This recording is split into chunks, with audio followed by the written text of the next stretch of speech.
Donc, je m'appelle Daniel Mercier. Je suis québécois, mais je suis français aussi. J'ai ma nationalité française depuis presque 3 ans maintenant.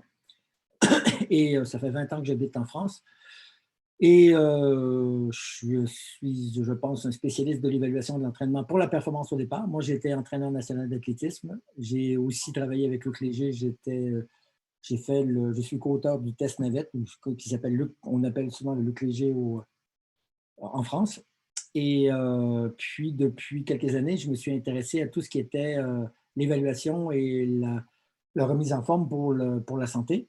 Depuis des années et des années et des années pour ma maman, de toute façon, qui a 90 ans maintenant, mais qui continue à se tenir en forme en faisant des entraînements fractionnés. Et, puis, nos méthodes sont utilisées, entre autres, mais pas seulement, dans le cadre d'un projet de recherche sur la réadaptation des patients post-COVID et post-hospitalisation dans la région en Bretagne et également à Paris bientôt. Et puis également, ils sont utilisés dans des centres de réadaptation cardiaque. Ceci étant dit, je pense qu'on va commencer, puis je vais attendre que je te laisse aller, Robert. Bon, du coup, on est 28, donc c'est top. Merci de votre présence. On est donc à l'épisode 3 de cette émission « L'activité physique est une science ». L'objectif, sur les 2 premiers webinaires, c'était d'être assez généraliste pour qu'on passe par tous avec la même base. Mais c'est vrai que dans beaucoup de questions que j'ai eues, beaucoup d'échanges que j'ai eus, que ce soit sur le groupe Facebook ou par mail, il y a eu beaucoup de monde qui m'ont demandé des précisions, voilà, des trucs très concrets, très actionnables, très applicables. Donc, j'ai demandé expressément à Daniel de faire quelque chose de très concret. Et je pense que ce sera aussi le même format sur quelques prochains, parce qu'il y a d'autres notions parce qu'on ne pourra pas tout voir sur 30 minutes. Donc, le but, voilà, c'est de partir d'un sujet. Le sujet, c'est qu'on a un patient qui pèse 90 kg, qui a été évalué à 5 mètres sur un vélo à l'hôpital et qu'on doit l'entraîner le réentraîner sur ce vélo stationnaire. Du coup, première question, Daniel, quelle est sa PMA? Comment on fait pour calculer ça? Avec quelle base? OK, tu ne poses pas la deuxième question aussi pour qui va venir plus tard Ouais, après, on essaiera de voir en fonction de sa PMA quelle intensité la personne doit faire les séances suivantes. Donc, 10 fois 30 secondes d'effort, 30 secondes de récupération. 6 fois 60 secondes d'effort, 60 secondes de récupération. Et 15 minutes en continu. OK, et ça, à difficulté moyenne, pour que ce soit profitable. Parce que si on fait une difficulté qui est trop élevée, c'est pas nécessairement bon pour la santé de faire des difficultés trop difficiles. Et des difficultés trop difficiles, c'est un peu redondant, mais quelque chose de vraiment trop difficile sur l'échelle de Borg 10 sur 10. Et puis aussi, si on fait 1 sur 10, mais à ce moment-là, il n'y a pas d'adaptation, il n'y a pas d'amélioration.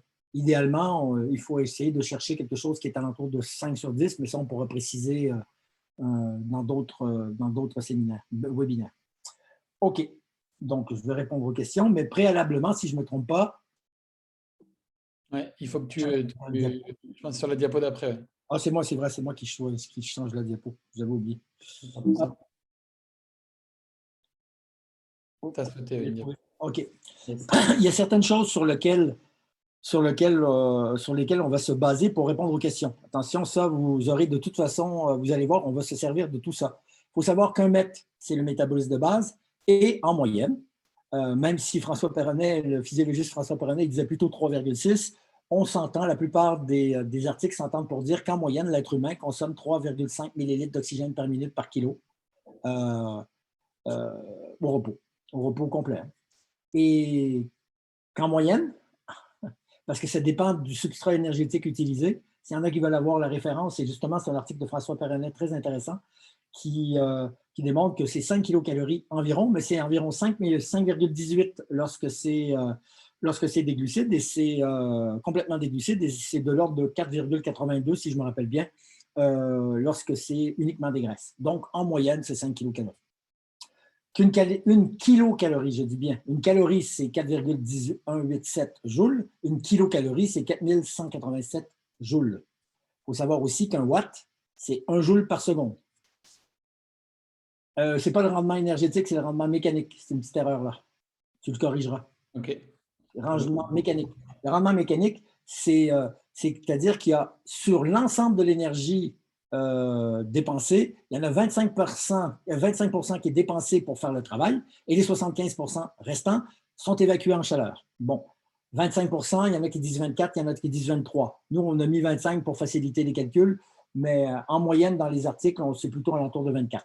Mais vous pouvez faire les calculs à 24, ça ne change pas grand-chose, mais il faut savoir ça. Donc, vous ne comprenez peut-être pas tout maintenant, mais vous allez voir, on va se servir de tout ça. Prochaine diapo. Prochaine diapo, c'est toujours toi qui la change. Ah oui, c'est vrai, c'est moi qui la change, j'oublie toujours. Okay. Donc, on attaque par le calcul de la PMA. Donc, l'étape 1, c'est déterminer la consommation d'oxygène au repos. Là, je donne les différentes étapes pour arriver à la PMA. Au repos, 1 mètre égale, on vient de le dire, 1 mètre est égal à 3,5 millilitres d'oxygène par minute par kilo. Bon, Robin, lui, il les avait marqués par kilo avec le slash. Moi, on peut le marquer aussi kilogramme moins 1, minute moins 1, c'est la même chose, il faut le savoir. Donc, les deux façons de l'exprimer sont équivalentes. Donc, si une personne pèse 90 kg, le sujet dont on parlait peut être 90 kg, ben on fait 90 kg parce que c'est par kilo. Donc, pour toute la personne, il faut multiplier par 90. Évidemment, quelqu'un qui fait 50 kg, ça fait moins de consommation d'oxygène au repos. Donc, 90 kg fois 3,5, ça fait 315 millilitres d'oxygène par minute par kilo. OK? Bon, maintenant, la personne a 5 mètres. Mais la personne à 5 mètres, il y en a un qui est utilisé pour le métabolisme de base et il y en a 4 qui est utilisé pour faire l'exercice. Si on veut savoir, le 1, il est utilisé pour vivre. Le 4 est utilisé pour faire le travail. Donc, il faut prendre le 4 pour trouver à combien de watts ça correspond. Il faut que ce soit clair. Donc, si jamais ce n'est pas tout à fait clair, vous posez une question et vous reposerez une question vers la fin ou posez-la tout de suite pour voir si… Mais est-ce que c'est clair pour tout le monde? 5 mètres, sur les 5 mètres, il y en a un qui est fait pour vivre, mais qui ne sert pas à faire le travail, et il y en a 4 qui servent à faire le travail, qui est dû à l'effort. OK? Donc, on va faire les calculs sur 4, parce que le 1, il sert seulement à vivre et non pas à faire le travail. Maintenant, étape 3, déterminer la consommation maximale d'oxygène. Bon, au repos, c'est 300, on a vu tout à l'heure que c'était 315 millilitres d'oxygène par minute. Par minute. Par minute, pas par kilo. On avait multiplié par les 90. Multiplié par 4, parce que c'est 4 mètres. Il faudrait peut-être l'indiquer multiplié par 4 mètres, ben, c'est 3. Ben, ça fait multiplié par 4. Non, tout simplement multiplié par 4, ça fait 1260 millilitres d'oxygène par minute.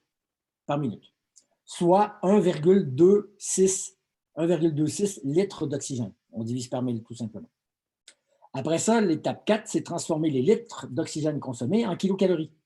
Donc, 1 litre, on l'a dit tout à l'heure, est égal à 5 kilocalories en moyenne. En moyenne. Parce que de toute façon, il faut comprendre que la bioénergétique, ce n'est pas une science tout à fait exacte. Donc, comme on ne sait pas quel était le QR, le quotient respiratoire, parce qu'en sachant le quotient respiratoire, s'il est à 0,7, c'est uniquement des graisses. S'il est à 1, c'est uniquement des glucides. Puis si c'est uniquement des graisses, ben à ce moment-là, l'équivalent énergétique va être de l'ordre de 4,82 de mémoire et de 5,18, c'est uniquement des glucides. Mais souvent, dans beaucoup d'exercices, il y a un mélange des deux. Et le QR, le quotient respiratoire, est entre 0,7 et 1. Donc, si on ne veut pas faire des calculs, si vous avez le QR, tant mieux. À ce moment-là, vous pouvez mettre un calcul exact. Là, à ce moment-là… Daniel, juste avant de passer à la prochaine, donc il y a quelqu'un qui posait la question. Le x4, c'est bien pour les 4 mètres, effectivement. Tout à fait. C'est pour ça que je disais tout à l'heure qu'il y a 315 millilitres par mètre. Il faudrait peut-être ajouter dans le PowerPoint 315 pour cette personne-là. Pour cette personne-là, c'est 315 millilitres par mètre. OK? Multiplié par 4 mètres, bah, mais là, on se retrouve juste avec les 1260. Ce serait encore plus clair. Oui, tout à fait. Est-ce qu'il y a une autre question? Il me semble que j'ai vu d'autres questions. Non, il n'y a pas d'autres questions. Parfait. Donc, l'étape 4, comme je le disais, c'est transformer les litres d'oxygène en kilocalories. En moyenne, 1 litre d'oxygène consommé, c'est 5 kilocalories dépensées. Donc, là, on a 1,260 litres multiplié par 5, ben, ça fait 6,3 kilocalories par minute. J'espère que tout est clair. Tout est clair pour ça. En passant, vous allez avoir le PowerPoint et comme ça, vous allez pouvoir vous amuser à faire vos propres calculs. OK. Ensuite, l'étape 5, c'est transformer les kilocalories en joules. Parce que, à la première page, est-ce qu'on a écrit que… Ah oui, Oui. un watt est un joule par seconde. Bon, puis habituellement, même en France, on donne la plupart du temps la dépense énergétique en kilocalories. On aurait pu le faire en kilocalories ou en kilojoules, hein. C'est possible aussi. Mais il y a quand même l'habitude, malgré tout, je pense que la plupart des gens sont plus habitués aux kilocalories qu'aux kilojoules. Bon, dans les faits, il y a un équivalent entre les deux. Donc, une kilocalorie, c'est 4187 joules, ou une kilocalorie, c'est 4,187 joules. Parce que une calorie, entre les calories et les calories, c'est 4,18. Entre les kilocalories et les joules, c'est 4000 quelque chose. Donc, 6 kilocalories par minute, si on fait le calcul, 6,3 multiplié par les 4187, ça fait 26 378 joules par minute. Parce que là, les 6,3, c'était de l'oxygène par minute. Donc, ça revient par minute. C'est des joules par minute. Pour transformer les joules en watts, puis en watts mécaniques. Je vous l'ai dit qu'un watt, c'était un joule par seconde. Donc, si on a 26 378 joules par minute, ben, si on divise par 60, parce que là, il faut diviser par 60 parce qu'il y a 60 secondes dans une minute, ben, ça fait 439,6 watts. Puis les watts, ce n'est pas des watts par minute, c'est des joules par seconde. Directement, c'est des watts, c'est de la puissance. Mais c'est énergétique. Et je vous ai dit que, sachant qu'à peu près 75% de l'énergie est perdue en chaleur et 25% est utilisée pour l'aspect mécanique, c'est pour ça que c'est le rendement mécanique et non pas le rendement énergétique, le mouvement, l'aspect mécanique, le mouvement, pour faire le mouvement, alors les 439,6 watts énergétiques fois 25%, bon, si je fais le calcul exact, ça fait 109,9, mais habituellement, si vous allez sur un vélo, un elliptique ou un rameur, vous avez au watt près, puis vous ne l'avez pas au, Dixième. au dixième de watt près. Donc, c'est pour ça que j'ai laissé. Donc, cette personne-là, j'ai répondu à la première question. La première question, c'est quelle était sa PMA, sa puissance maximale Ruby? Ça fait 110 watts. Ok. Juste, il y a une question qui a été posée, j'ai répondu directement, directement dedans. La question, c'était qu'une personne n'avait pas compris pourquoi le 5 mètres, c'était le maximal tout à l'heure. Donc, je répondais que le 5 mètres, ce qu'on avait choisi, c'était juste fictif pour dire, bah voilà, on part du principe que cette personne, elle a été évaluée à 5 mètres de capacité aérobie maximale. Donc, voilà d'où viennent les 5 mètres. C'est ça. Attention, on n'a pas démontré comment elle aurait fait le test. Parce que là, ça aurait été trop long avec tout ce qu'on avait à faire. Puis on fait des webinaires d'une demi-heure. Donc, l'objectif, c'était de faire les calculs, pas de montrer comment on pouvait se faire un test puis, pour arriver à tant de mètres. En sachant que du coup, Daniel, c'est peut-être intéressant comme question aussi, c'est que souvent, parfois, si on a un test à l'effort, on n'a pas toujours les mètres, on a des fois une VO2 max. Non, mais la VO2 max s'exprime de trois façons. Un, en millilitres On va d'oxygène revenir au début, je par pense. kilo. En mètres, c'est une autre façon, c'est tout simplement une autre façon de le déterminer. Et la plupart du temps, les cardiologues à travers le monde l'expriment plus en mètres qu'en millilitres d'oxygène par minute par kilo. Les deux, on peut exprimer la VO2 max en mètres ou en millilitres d'oxygène par minute par kilo. Et il y a une troisième façon, c'est lorsque vous avez, par exemple, je vais faciliter les calculs. Imaginez qu'il y a quelqu'un qui a 50 millilitres d'oxygène par minute par kilo et que la personne fasse 100 kilos. 100 fois 50, ça fait 5000. Ben, 5000 millilitres, elle a 5 litres. On peut l'exprimer aussi en litres par minute, sans diviser par les kilos. Et il y a certains sports qui sont beaucoup plus reliés à la performance en litres par minute, comme l'aviron. L'aviron, par exemple, on peut être très lourd, mais on ne se déplace pas trop. En course à pied, par contre, ce qui compte le plus, c'est les millilitres d'oxygène par minute par kilo. Okay? Et donc, du coup, simplement, ce que je veux dire, c'est que si jamais vous avez une VO2 max en millilitres par minute par kilo, il suffit simplement pour avoir des mètres de les diviser par 3,5. C'est tout. C'est pas plus compliqué que ça. OK. Bon, est-ce que c'est clair pour vous donner une idée de la PMA? La PMA des meilleurs cyclistes au monde, même s'ils ne font pas 90 kg, en plus, ils font plutôt 70 kg. Il y en a qui font 60, 65, il y en a qui font 75, 80, mais la plupart font en moyenne 70 kg. Ben, ça va jusqu'à 500 watts, plus de 500 watts. Donc, peut-être même jusqu'à 500, 550 watts. Et pour quelqu'un qui ferait 90 kg, un rameur, il pourrait aller jusqu'à 600 watts. Donc, vous voyez que cette personne-là, bon, 110 watts, 5 mètres, c'est pas beaucoup, 5 mètres. Mais pour vous donner une idée, c'est quand même mieux que la moyenne, parce que nous, on reçoit les résultats du Centre de réadaptation cardiaque d'Avignon, et en moyenne, les patients ont 4 mètres à l'entrée, ce qui n'est pas beaucoup. C'est vraiment pas beaucoup. OK. Donc, j'ai pas mal de messages qui disent que ça va assez vite. Donc, de toute manière, non, ça va ça va trop vite, en tout cas. Ça va trop vite. De toute manière, voilà, le but, c'est d'avoir quelques explications. Vous aurez tout le diapo pour avoir les éléments, pour le refaire à tête reposée, avec toutes les étapes qui sont détaillées, comme on vient de le montrer. De toute manière, ce qui est utilisé, c'est que des équivalences à chaque fois qui sont utilisées. Et toutes les équivalences qu'on utilise, que Daniel utilise, ont été notées dans la diapo numéro 2. Voilà, formule et équivalence à utiliser. Il y en a peut-être 4 ou 5. Si vous voulez faire un raccourci, parce que c'est bien d'avoir les explications d'où ça vient, mais si vous voulez faire un raccourci, si vous avez la VO2 en litres par minute, puis pour avoir la VO2 en litres par minute, il faut avoir la VO2 en millilitres, multiplié par le poids, divisé par 1000, comme on le met.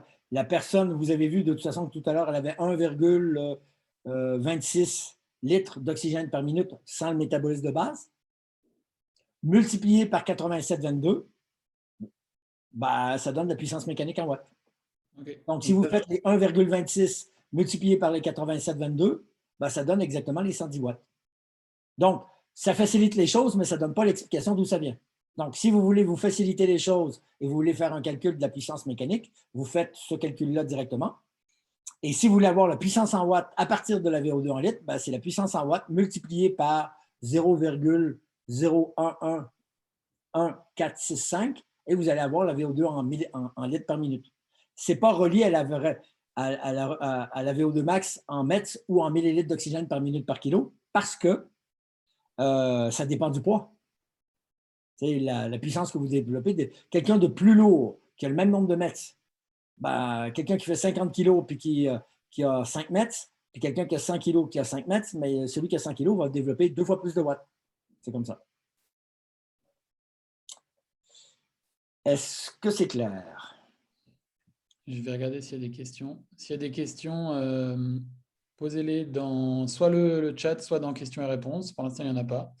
Sur cette partie-là, en tout cas, du calcul de la PMA, avant de passer aux différentes intensités. À mon avis, ce sera du coup une partie plus simple. Voilà, le cœur, et à mon avis, ce qui est le plus intéressant, c'est la première partie pour le calcul de la PMA, qui permet de mobiliser tous les fameux essentiels. Et là, du coup, je pense que ce sera un peu plus simple à comprendre. Toujours pas de question, Daniel, donc je te laisse continuer. Parfait, merci. Pour une difficulté moyenne, 5 sur 10 sur une échelle de Borg, à quelle intensité doit-elle faire la personne, parce que c'est un homme, mais la personne doit-elle faire les séances suivantes? 10 fois 30 secondes d'effort, 30 secondes de repos.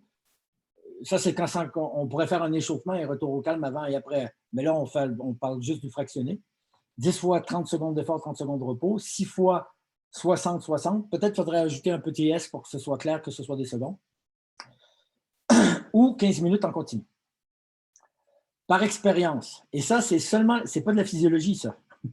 C'est à un moment donné, que vous entraîniez des athlètes, des sédentaires, des actifs ou des patients, vous allez vous apercevoir que la plupart des gens sont capables de faire, à effort 5 sur 10 sur une échelle de Borg, environ, à peu près, à peu de choses près, à 100% de la PMA, ils sont capables de faire 10 fois 30 secondes d'effort, 30 secondes de repos.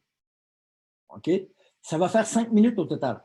La PMA, je ne sais pas si vous vous rappelez, on est capable, la puissance maximale aérobie, on est capable de le maintenir environ 5-6 minutes. Là, ça fait 5 minutes au total. 10 fois 30 secondes, ça fait 300 secondes. Mais on a 30 secondes d'effort, 30 secondes de repos. C'est pour ça qu'on est capable, c'est moins difficile de le faire comme ça que de le faire de façon continue. OK? Et vous pouvez le tester si vous voulez, mais ça va… Daniel, moi, je te pose une question en direct. Est-ce qu'on peut dire du coup que c'est pour ça que ça donne une cote 5 sur 10? Tout à fait. C'est parce qu'on fait en fractionné à la place de le faire en continu. Si vous faites 5 minutes de façon continue à PMA, ça va donner à peu près un effort 10 sur 10, pas loin, parce qu'on est capable de maintenir sa PMA environ 5, 6, 7 minutes. OK. OK. Quand on fait des 60 secondes, avec des 60 secondes de repos. Oui, je pense que ça vaut la peine parce que pour nous, c'est évident que c'est des secondes, mais peut-être pour tout le monde, c'est peut-être pas évident que c'est des secondes. Donc, tu ajouteras un petit S à chaque fois. Bien sûr, pas de problème. Et évidemment, par expérience encore, si on fait, même si on fait moins de répétitions puis il y a un peu plus de repos, c'est un peu plus fatigant de faire des 60 secondes. Donc, on est capable environ de le faire à 95% de la PMA. Et pour que ce soit une difficulté de 5 sur 10, qui est valable. Encore une fois, 5 sur 10, pour les patients, pour les personnes sédentaires jusqu'à actifs, et même, je me suis aperçu pour moi et pour des athlètes, hein, Robin? Oui. C'est suffisant pour provoquer une fatigue et une surcompensation. On n'a pas besoin de faire des difficultés maximales, c'est-à-dire de finir l'entraînement et d'être complètement, je ne sais pas comment vous dites, je ne sais plus comment vous dites en France. Cuit. Complètement cuit. Au Québec, on ne dit pas ça, cuit. Je ne me rappelle plus ce qu'on dit, là, mais ça fait trop longtemps que j'habite ici. OK? Et pour le continu, c'est plus variable. Mais pour un débutant, c'est assez facile d'aller en 60% en continu. Et pour un marathonien qui est plus endurant, c'est possible d'être à 80%. Donc, on va aller plutôt à 60%. Donc, pour les 30 secondes, 110 watts fois 100%, ça fait 110 watts. Donc, les 30 secondes, il peut faire 30 secondes d'effort à 110 watts, 30 secondes de repos. 30 secondes d'effort à 110 watts, 30 secondes de repos. Cette personne-là. Hein? Et ça va être un effort 5 sur 10 pour cette personne-là. Ensuite, s'il fait des 60 secondes, il faudrait faire plutôt à 95%. Bon, si vous faites le calcul exact à 95%, ça fait 104,5. Je suis resté à 105 parce que de toute façon, des demi-watts, on ne les voit pas. Et pour le continu, plutôt à 60%, 110 watts fois 60%, 66 watts. La personne va être capable, ça va être relativement facile de faire, 15 minutes à 66 watts pour cette personne. Donc maintenant, une dernière, je pense. Ah oui. C'est clair ça? Parce que du coup, après, il y a des questions supplémentaires, mais ça, c'est vraiment seulement s'il n'y a pas de questions. Est-ce que c'est clair pour tout le monde? Est-ce que ça vous aide aussi? Si vous pouvez nous faire des retours aussi par rapport à ça, est-ce que c'est quelque chose qui vous est utile? Moi, j'imagine que qu'en tant qu'enseignant à pas, moi, ça m'est très utile et je le mettais en place, je pense, pas tout à fait de cette manière. Ok, Nadine, merci. Donc, super bien. Ok. Bon, c'est que c'est utile. C'est le plus important, c'est qu'on veut vraiment que ce soit utile et applicable pour vous. Et c'est pour ça qu'on vous laisse tous les documents et toutes les diapos pour le refaire après. Et petit à petit, on va créer une fiche des essentiels, les fameuses équivalences et des calculs pour que vous puissiez avoir sur une seule page toutes les informations pour pouvoir refaire ce type de calcul dans vos centres, dans vos activités. Ok, très clair, utile. Super. Daniel, du coup, on peut passer à la question supplémentaire. La question supplémentaire, c'est la même personne marche 150 minutes. 150 minutes, ça fait 2h30 par semaine, en plusieurs fois, en 5, 10 fois, peu importe. Combien de kilocalories sont dépensées? Bon, en supposant que cette personne marche en moyenne à 60% de sa PMA, OK, je suppose, mais on pourrait dire que c'est 50%. Hein? Mais comme on a déjà parlé de 60%, que c'était relativement facile, si elle fait des petits bouts de 15 minutes ou de 30 minutes, si elle fait des bouts d'une heure, ce ne sera peut-être pas facile. Bon, mais si elle fait des petits bouts de 15 minutes ou d'une demi-heure, cette personne-là va être capable de le faire. 66 watts, ça fait 66 joules par seconde. Vous vous rappelez, des watts, c'est des joules par seconde. 66 joules pendant 150 minutes, ça fait au total, si vous faites 150 minutes, il y a 60 secondes dans une minute, multiplié par 150, multiplié par les 66, ça va faire 594 000 joules ou 594 kilojoules. Mais ce sont des kilojoules mécaniques, parce que les watts, là, c'est du travail mécanique, ce n'est pas de la dépense énergétique. Pour le transformer, il faut diviser par 25% ou multiplier par 4, ça revient au même. Ce qui fait 2376 kilojoules. Puis là, ou 567 kilocalories, divisé par, parce que pour les kilocalories, il faut diviser par les 4,187 que je vous avais dit tout à l'heure. 567 kilocalories, c'est sans le métabolisme de base. Mais si on veut savoir les kilocalories dépensées en plus du métabolisme de base, c'est 567 kilocalories. Si vous voulez si vous voulez avoir le métabolisme de base en plus, vous pouvez le calculer, mais à ce moment-là, vous ajoutez 1 mètre multiplié par le nombre de minutes, etc., et vous pourriez le calculer. Mais là, je vous donne les kilocalories supplémentaires. Oh, j'avais ajouté quelque chose. Ben, je pense que tu l'as oublié dans ta modification. J'avais ajouté une petite remarque. Il faut savoir que, et tu l'as enlevé, c'est Exact. 7 700 kilocalories. Si vous voulez perdre 1 kilo, uniquement de graisse, c'est 9 000 kilocalories. Vous avez appris ça sans doute dans vos cours, qu'il y avait 9 kilocalories par gramme de gras. Mais dans les faits, quand on perd du poids qu'on a en trop, parce que on accumule, dans les faits, dans le gras, il y a la masse graisseuse, on accumule aussi de l'eau. Ce n'est pas du gras, mais donc il y a 85 de gras et 15 d'eau. Ce qui fait que lorsque vous perdez 1 kilo que vous avez en trop, en graisse, ben, à ce moment-là, ça ne fait pas 9000 kilocalories par kilo, mais ça fait 7700 kilocalories parce que dans l'eau, il n'y a pas de calories. C'est comme ça. Donc, si vous y calculez, de mémoire, ben, si vous calculez, vous voyez 150 minutes par semaine, si la personne, c'est ce qu'elle fait, si elle dépense ça en plus de son apport calorique, ben, ça va prendre environ 14 semaines de mémoire, 14 semaines de mémoire pour perdre, c'est-à-dire 3 mois et demi pour perdre 1 kilo. Okay? Donc, on s'aperçoit que il faut savoir une chose, parce qu'il y a des personnes qui. Mais plus on a de METs, plus on consomme d'oxygène, plus on consomme d'oxygène, plus on consomme de kilocalories pour le même effort, pour la même durée. Donc, il faut savoir une chose, c'est que plus on a une bonne capacité aérobie, plus c'est facile de maigrir. C'est un peu ma question supplémentaire. Il nous reste 2 minutes. Après, je pense qu'il y aura peut-être d'autres questions à répondre, mais c'est ma question. Moi, c'est celle qui, je trouve, est un peu contre-intuitive quand on l'entend et que je trouve assez sympa et que ça permet de bien asseoir les notions. 2 personnes de même poids, parce qu'il faut dire de même poids, parce que sinon, marche à 5 km/h pendant 10 minutes. La première a une capacité, il y a une petite erreur, sur le a une capacité aérobie maximale de 6 mètres et la seconde de 12 mètres. Qui dépasse le plus de kilocalories?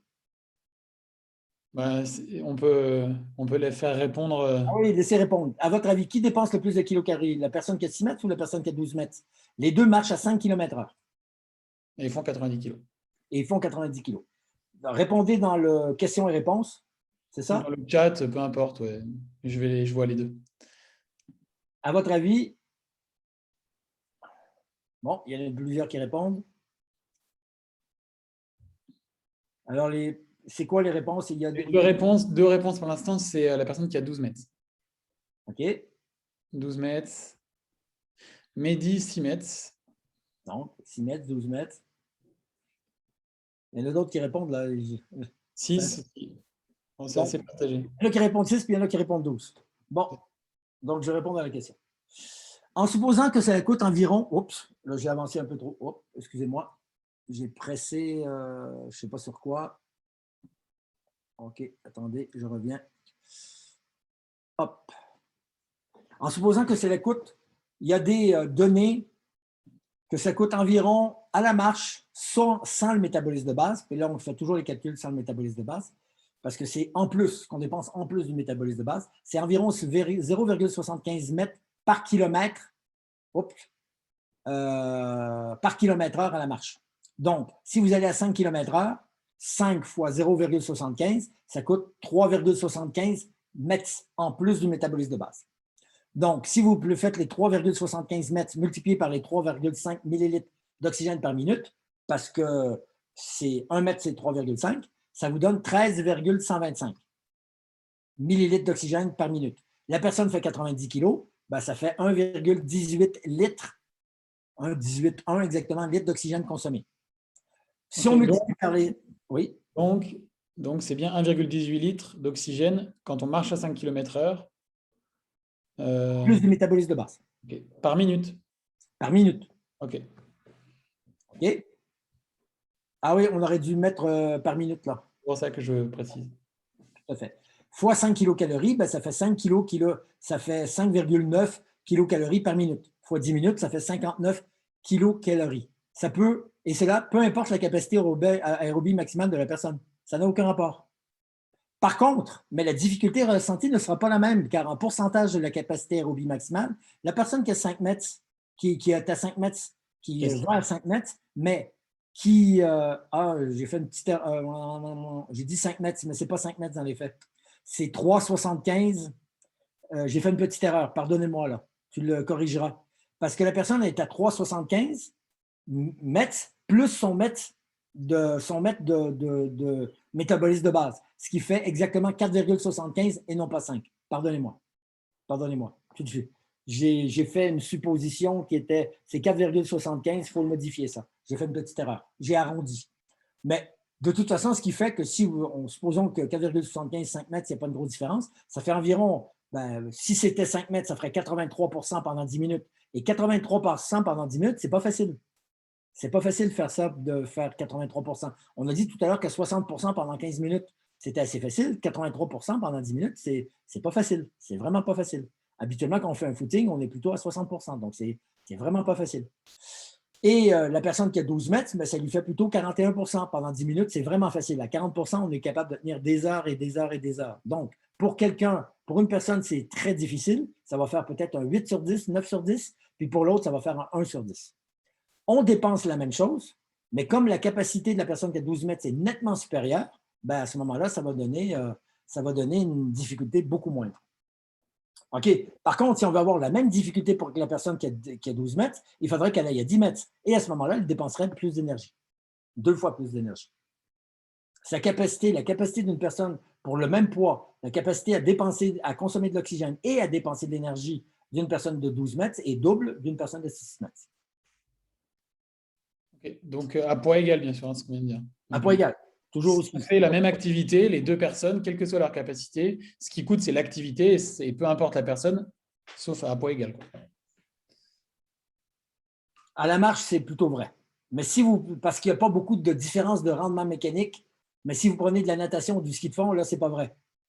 Parce que là, ça dépend de votre capacité, ça dépend de votre technique en ski de fond et en natation. En marche, ça varie un peu, mais ça varie très peu. Pour des sports complexes, ça varie beaucoup. Puis là, je reviens à celle qu'on avait présentée la dernière fois aussi. C'est juste pour dire que des fois, encore une fois, la Haute Autorité de santé, je pense que c'était ça, je ne sais plus où c'était exactement, disait que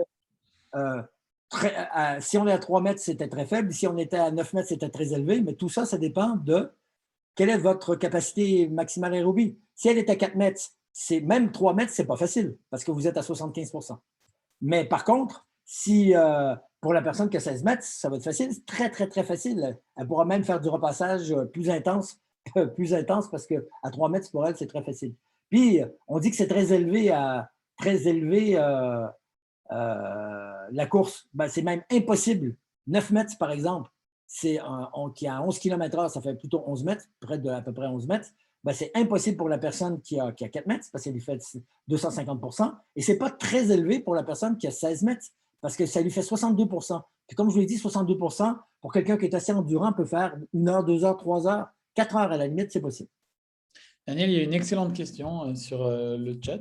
Pas que les autres soient mauvaises, mais celle-là, je pense qu'elle est très intéressante. En plus, on arrive à 33 minutes, 34 minutes, donc il va falloir qu'on termine. Donc, n'hésitez pas à poser vos questions dès maintenant, comme ça, moi, on y répond. Oui. Les prochaines questions, on va les essayer de vive voix, ça va être bien. Ah, ok. Alors, Clément, je vais te donner la parole, alors si j'y arrive bien. On essaie. On est en train de s'entraîner à tout ça. Clément. Comme ça, tu vas pouvoir poser ta question directement. Maintenant. Ok, c'est bon. Clément, tu peux te parler. Est-ce que vous m'entendez? Oui, très bien, merci. Déjà, merci beaucoup pour cet échange.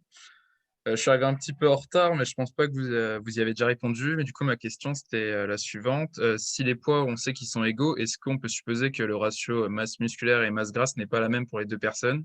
Et est-ce que cela, du coup, ça influence la dépense énergétique pour l'une ou l'autre? Sauf différence de rendement mécanique, ça n'influence pas la dépense énergétique. Okay. Par contre, ça influencera du coup la dépense du métabolisme de base. Donc, ça sera... Dans les faits, on dit souvent que le métabolisme de base est égal. C'est parce qu'on a... La bioénergétique, ce n'est pas une science parfaite, que ce soit clair. Les discussions que j'ai eues avec François Perronnet, qui est un excellent physiologiste, m'a dit que dans les faits, le métabolisme de base n'est pas directement relié au poids, comme on le dit, mais directement relié à la taille des organes. Et en général, une personne qui fait 90 kg maigre et une autre personne qui est 90 kg obèse, par exemple, la personne qui a 90 kg obèse, en général, a des organes, cerveau, estomac, rein, plus petits, donc va dépenser moins d'énergie au repos. Ça va? Ok. La règle de dire que c'est 1 mètre et c'est 3,5 millilitres d'oxygène par minute par kilo, elle est relativement vraie pour des personnes qui ont un équilibre entre les différents, entre la masse grasse et la masse maigre. Mais ce n'est pas tout à fait vrai pour les personnes qui ont des masses grasses élevées. Ça va? Du coup, c'est plutôt plus ou plutôt moins du coup que 3,5? Plutôt moins. Ok. Et il y a une deuxième chose, c'est qu'avec l'âge, le métabolisme de base descend. C'est comme ça. Et il y a une autre troisième chose, c'est que si vous faites des régimes très drastiques, votre métabolisme de base descend et de façon permanente. Donc, des régimes de base drastiques, c'est avoir un déficit calorique de plus de 500 kilocalories pendant plus d'un mois.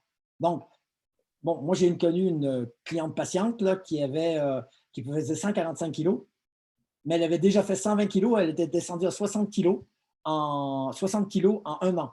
Si vous faites le calcul, elle avait un déficit calorique de 1500 kilocalories par jour pendant 1 an, pendant 12 mois. Bon, elle est passée de 120 à 60 et 3 ans, 4 ans après, elle était à 145 kilos. Entre autres, parce que son métabolisme de base avait baissé et il baisse beaucoup. Donc, ce n'est pas une bonne idée de faire des régimes drastiques pendant longtemps. Avoir moins de kilocalories une journée, 2 journées, 3 journées, à la limite 1 mois, semble-t-il que il n'y a pas de souci. Mais si vous faites sur des mois et des mois, on se retrouve avec l'effet yo-yo. L'auteur le plus intéressant de ce côté-là, c'est Angelo Tremblay de l'Université Laval à Québec. Autre question. Ok, super, merci beaucoup. Merci Clément de ta question. Au moins 2 autres questions, puis après ça, on va y aller. Il y a plus de questions. Enfin, il y en a une dans laquelle j'ai répondu. Oui, mais c'est bien que ce J'ai soit… répondu, mais du coup, tout le monde le voit normalement aussi. Mais la question, c'était donc, quels que soient ces METs, capacité aérobie maximale, c'est toujours 1 mètre pour les METs de repos. Ben, c'est ce que je viens de répondre. Oui, ben, si 1 mètre, c'est 3,5 millilitres d'oxygène par minute par kilo, c'est à peu près ça pour un être humain. Par simplification, on dit que c'est ça. Mais dans les faits, je vous l'ai dit, avec l'âge, ça descend. Donc, on est plutôt… Un adolescent, c'est plus que 3,5. Un adulte, normalement constitué, c'est environ 3,5, mais peut-être pour quelqu'un comme moi qui a 64 ans, je n'ai pas fait le calcul, mais c'est sans doute de l'ordre de 3 millilitres d'oxygène par minute par kilo dans les faits. Ça descend et ça fait chier. Parce que ça veut dire que tu ne peux pas manger autant. Parce que le métabolisme de base représente entre le 2 tiers, pour des sédentaires, c'est 80% de 70-80% de la dépense énergétique. Pour quelqu'un d'actif, c'est environ la moitié. Pour quelqu'un de très sportif, c'est 30-40% peut-être de l'énergie totale dépensée. Mais c'est très important, la dépense énergétique. La dépense énergétique, c'est de l'ordre de, dépendant des personnes et du poids, ça va de 1200 à 2000 kilocalories par jour. C'est beaucoup. C'est beaucoup, beaucoup. Donc, si votre métabolisme de base descend avec l'âge, ça fait chier. Et si ça descend parce que vous avez fait des régimes drastiques, c'est con. Parce que là, vous regardez un gâteau et vous engraissez. Vous regardez le gâteau. J'exagère, mais vous comprenez ce que je veux dire. Je laisse la place pour une dernière question. C'est la dernière question. Enfin, pour l'instant, s'il y en a d'autres, on peut la prendre. Mais sinon, on stoppe maintenant. La dernière question, c'est… Non, il n'y a pas d'autres questions. Ah, OK. J'espère que ça a été clair et que ça vous aide. Et on avait quelques petites corrections à faire sur le PowerPoint, puis Robin vous l'enverra. Voilà. Sur ce, il y a une deuxième chose aussi, une autre chose que je vais vous dire, parce que c'est bien que ce soit… J'aime bien parler, donc c'est bien que ce soit moi, mais ce ne sera pas toujours moi qui va donner les webinaires. Le 24 juin, ça va être le professeur François Carré qui va venir parler du capital santé. OK. Merci pour cette excellente annonce, Daniel. Passez une bonne fin de journée à tous et un bon week-end prolongé pour certains et puis bon courage pour demain pour les autres. Merci. Au revoir. Encore merci, bonne soirée, au revoir. Au revoir.